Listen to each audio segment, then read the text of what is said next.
ನಮಸ್ಕಾರ. ಏಷ್ಯಾನೆಟ್ ಸುವರ್ಣ ನ್ಯೂಸ್ನ ವಿಶೇಷ ಕಾರ್ಯಕ್ರಮ ಅಕ್ಷಯ ಫಲ ತಮ್ಮೆಲ್ಲರಿಗೂ ಕೂಡ ಆತ್ಮೀಯವಾದ ಸ್ವಾಗತ. ಏಷ್ಯಾನೆಟ್ ಸುವರ್ಣ ನ್ಯೂಸ್ನ ಸಮಸ್ತ ವೀಕ್ಷಕರಿಗೂ ಅಕ್ಷಯ ತೃತೀಯದ ಹಾರ್ದಿಕ ಶುಭಾಶಯಗಳು. ನಮ್ಮ ನಂಬಿಕೆಗಳು, ಸಂಪ್ರದಾಯಗಳು ಹಾಗೂ ಜ್ಯೋತಿಷ್ಯ ಇವೆಲ್ಲವೂ ಒಂದಾಗಿ ಬೆರೆತು ಭಾರತೀಯ ಸಂಸ್ಕೃತಿಯನ್ನು ಶ್ರೀಮಂತಗೊಳಿಸುವಂತಹ ವಿಶೇಷ ದಿನವೇ ಈ ಅಕ್ಷಯ ತೃತೀಯ. ಅಕ್ಷಯ ಅಂತಂದರೆ ಕ್ಷಯವಾಗದ್ದು, ಯಾವತ್ತೂ ಕೂಡ ಕಡಿಮೆಯಾಗದ್ದು ಅನ್ನುವಂತಹ ಅರ್ಥ ಇದೆ. ಈ ವರ್ಷದ ಅಕ್ಷಯ ತೃತೀಯ ಹಾಗೆ ನೋಡಿದ್ರೆ ಪ್ರತಿ ವರ್ಷವೂ ಕೂಡ ಅಕ್ಷಯ ತೃತೀಯ ಬಂದೇ ಬರುತ್ತೆ. ಆ ದಿನ ನಮ್ಮ ಹೆಣ್ಣು ಮಕ್ಕಳ ಸಂಭ್ರಮ ಬೇರೆಯದ್ದೇ ರೀತಿ ಇರುತ್ತೆ. ಈ ವರ್ಷದ ಅಕ್ಷಯ ತೃತೀಯವನ್ನು ಕೂಡ ಜ್ಯೋತಿಷ್ಶಾಸ್ತ್ರದಲ್ಲಿ ಬಹಳ ವಿಶೇಷ ಅಂತ ಪರಿಗಣಿಸಲಾಗಿದೆ. ಯಾಕಂತಂದರೆ ಈ ದಿನ ಅನೇಕ ಪಂಚಮಹಾರಾಜಯೋಗಗಳು ಕೂಡ ರೂಪುಗೊಳ್ಳುತ್ತೆ. ಬಹಳ ಅಪರೂಪದ ಘಟನೆ ಅಂತಲೇ ಹೇಳಬೇಕಿದ್ದನ್ನು. ವಿಶೇಷವಾಗಿ ಗಜಕೇಸರಿ ಯೋಗ, ಸರ್ವಾರ್ಥ ಸಿದ್ಧಿ ಯೋಗ, ಮಾಲವ್ಯ ರಾಜಯೋಗ, ತ್ರಿಗ್ರಹ ಯೋಗ, ರವಿಯೋಗ, ತ್ರಿಪುಷ್ಕರ ಯೋಗದಂತಹ ಪ್ರಬಲ ಯೋಗಗಳು ಈ ದಿನ ಸೃಷ್ಟಿಯಾಗತ್ತೆ. ವಿಶೇಷವಾಗಿ ಈ ದಿನ ಮೀನರಾಶಿಯಲ್ಲಿ ಶನಿ, ಮಂಗಳ ಮತ್ತು ಬುಧ ಗ್ರಹಗಳ ಸಂಯೋಗವಾಗ್ತಾ ಇದೆ.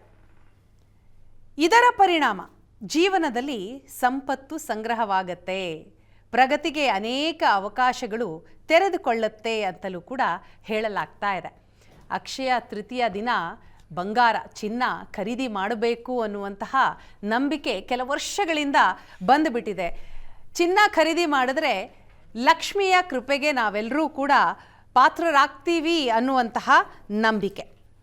ಈಗ ನೋಡಿದ್ರೆ ಒಂದು ಕಡೆ ಮಧ್ಯಪ್ರಾಚ್ಯದಲ್ಲಿ ಯುದ್ಧ ನಡೀತಾ ಇದೆ. ಇಂತಹ ಸಂದರ್ಭದಲ್ಲಿ ಚಿನ್ನ ಖರೀದಿ ಮಾಡಬೇಕಾ ಅನ್ನೋದು ಕೂಡ ಒಂದು ಪ್ರಶ್ನೆ. ಒಟ್ಟಾರೆ ಗ್ರಹಗಳ ಸ್ಥಾನ ಬದಲಾವಣೆಯಿಂದಾಗಿ ಮೇಷದಿಂದ ಮೀನ ರಾಶಿವರೆಗಿನ ಎಲ್ಲ ರಾಶಿಯವರಿಗೂ ಇವತ್ತಿನ ದಿನ ಹೇಗಿರುತ್ತೆ ಅನ್ನುವಂತಹ ಪ್ರಶ್ನೆ ಕಾಡತ್ತೆ. ಈ ಅಕ್ಷಯ ತೃತೀಯ ದಿನ ನಾವು ಮಾಡುವಂತಹ ಪುಣ್ಯ, ದಾನ, ಶುಭ ಕಾರ್ಯಗಳು, ಹೂಡಿಕೆಗಳು ಅನಂತ ಫಲವನ್ನು ಕೊಡುತ್ತೆ ಅನ್ನುವಂತಹ ನಂಬಿಕೆ ಇದೆ. ಹಾಗಾದರೆ ಇದು ಕೇವಲ ನಂಬಿಕೆಯ ಅಥವಾ ಜ್ಯೋತಿಷ್ಶಾಸ್ತ್ರದಲ್ಲಿ ಇದಕ್ಕೆ ಗಾಢವಾದಂತಹ ಬೇರೆಯದ್ದೇ ರೀತಿಯ ಅರ್ಥ ಇದೆಯಾ? ಇದೇ ವಿಚಾರದ ಬಗ್ಗೆ ಇವತ್ತಿನ ವಿಶೇಷ ಕಾರ್ಯಕ್ರಮದಲ್ಲಿ ನಾವು ಮಾತನಾಡ್ತಾ ಹೋಗ್ತೀವಿ. ನಮ್ಮ ಜೊತೆ ಸ್ಟುಡಿಯೋದಲ್ಲಿ ಇಬ್ಬರು ಅತಿಥಿಗಳಿದ್ದಾರೆ. ಮೊದಲನೇದಾಗಿ ಖ್ಯಾತ ಜ್ಯೋತಿಷಿಗಳಾದಂತಹ ವಿಠಲ್ ಭಟ್ ಅವರು ನಮ್ಮ ಜೊತೆ ಇದ್ದಾರೆ. ವಿಠಲ್ ಭಟ್ ಅವರೇ ನಮಸ್ಕಾರ, ಕಾರ್ಯಕ್ರಮಕ್ಕೆ ಸ್ವಾಗತ. ನಮಸ್ಕಾರ. ಹಾಗೆ ಮತ್ತೋರ್ವ ಖ್ಯಾತ ಜ್ಯೋತಿಷಿ ಹರೀಶ್ ಕಶ್ಯಪ್ ಅವರಿದ್ದಾರೆ. ಹರೀಶ್ ಕಶ್ಯಪ್ ಅವರೇ ತಮಗೂ ಕಾರ್ಯಕ್ರಮಕ್ಕೆ ಸ್ವಾಗತ. ನಮಸ್ಕಾರ. ಮೊದಲನೇದಾಗಿ ಇವತ್ತಿನ ಅಕ್ಷಯ ತೃತೀಯ ಅಕ್ಷಯ ಫಲ ವಿಶೇಷ ಕಾರ್ಯಕ್ರಮದಲ್ಲಿ ನಾನು ಕೇಳಬೇಕಾಗಿರೋದು, ಬಹಳಷ್ಟು ಗೊಂದಲ ಇದೆ ಈ ಅಕ್ಷಯ ತೃತೀಯ ದಿನದ ಬಗ್ಗೆ. ಇವತ್ತಾ ನಾಳೆನಾ ಅನ್ನುವಂಥದ್ದು. ನಿಜವಾದ ಅರ್ಥದಲ್ಲಿ ಯಾವತ್ತು ಅಕ್ಷಯ ತೃತೀಯ? ನೋಡಿ, ತದಿಗೆ ಯಾವಾಗ ಬಂದಿದೆ, ಎಷ್ಟು ಸಮಯ ತದಿಗೆ ಬಂದಿದೆ ಅನ್ನೋದ್ರ ಮೇಲೆ ಇವತ್ತೂ ಇದೆ, ನಾಳೆನೂ ಇದೆ.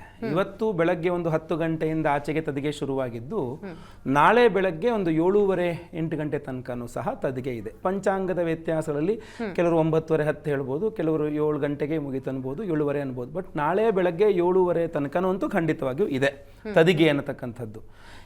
ಉತ್ತಮವಾಗಿರತಕ್ಕಂಥದ್ದು ನಾಳೆ ಬೆಳಗ್ಗೆನೇ ಆಗ್ತದೆ. ಕಾರಣ ಯಾಕೆ ಅಂತಂದರೆ ಇವತ್ತು ಅಕ್ಷಯ ತೃತೀಯ ತದಿಗೆ ಇವತ್ತಿದ್ದರೂ ಸಹ ಇವತ್ತು ಭರಣಿ ಕೃತ್ತಿಕಾ ನಕ್ಷತ್ರ ಇದೆ. ಅದು ಅಗ್ನಿ ನಕ್ಷತ್ರ, ಭರಣಿ ಹಾಗೂ ಕೃತ್ತಿಕೆಗಳು. ಸೊ ಅಗ್ನಿ ನಕ್ಷತ್ರಕ್ಕಿಂತ ನಾಳೆ ರೋಹಿಣಿ ನಕ್ಷತ್ರ ಯುಕ್ತವಾಗಿರತಕ್ಕಂತಹ ತದಿಗೆ ಇರುತ್ತಲ್ಲ, ಅದು ತುಂಬ ಶ್ರೇಷ್ಠ, ಉತ್ತಮ ಅಂತ.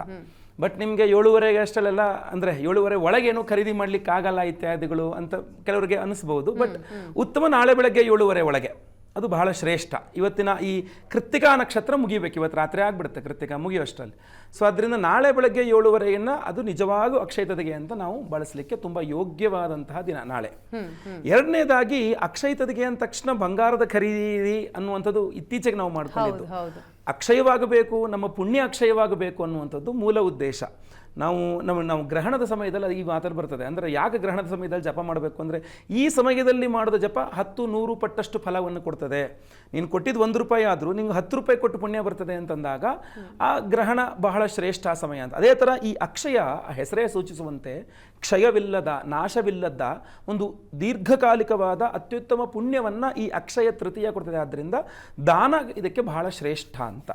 ಸೊ ಇವು ಅಕ್ಷಯ ತದಿಗೆ ದಿವಸ ಏನು ಮಾಡಬೇಕು ಅಂದ್ರೆ ದಾನಾದಿಗಳನ್ನು ಮಾಡಬೇಕು. ಅದು ನಾಳೆ ಬೆಳಗ್ಗೆ ಸ್ನಾನ ಮಾಡಿ ಬೆಳಗ್ಗೆ 6 ಗಂಟೆಗೆ ಒಳಗೆ ಎದ್ದು ಸ್ನಾನ ಮಾಡಿ ಶುಚಿರ್ಭೂತರಾಗಿ ನಂತರ ದೇವರ ಪೂಜೆಯನ್ನು ಮಾಡಿಕೊಂಡು ಏನಾದರೂ ದಾನವನ್ನು ಮಾಡಿದರೆ ತುಂಬ ಅತ್ಯುತ್ತಮವಾಗಿರ್ತಕ್ಕಂಥ ಫಲ ಅಂತ ಹೇಳ್ತಾರೆ. ಸರಿ, ದಾನ ಧರ್ಮದ ಬಗ್ಗೆ ಮತ್ತಷ್ಟು ಮಾತಾಡೋಣ ಅಂತೆ.